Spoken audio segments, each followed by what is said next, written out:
தொகுதி மறுவரையறை செய்தால் தமிழகத்திற்கு பாதிப்பு ஏற்படாது என்று மத்திய அரசு நாடாளுமன்றத்தில் ஒருமுறை கூட விளக்கம் அளிக்கவில்லை என்று திமுக எம்பி தங்க தமிழ்ச்செல்வன் தெரிவித்துள்ளார்.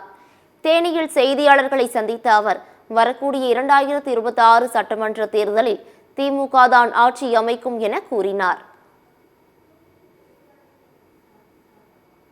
பார்லிமெண்ட் எந்திரிச்சு கத்துனா எங்க கத்துறது உங்களுக்கு தெரியாது. ஒரு நாள் சபையை உள்ள ஒத்தி வச்சோம். எப்படி பண்ணோம்? டி செட்ல எழுதியிருந்தோம். சபையே நடத்தல. 40 பேரு அவ்வளவு பெரிய சபைய நடத்த விடாம ஒரு நாள் முழுக்க ஒத்தி வச்சாங்க. அது செய்தி.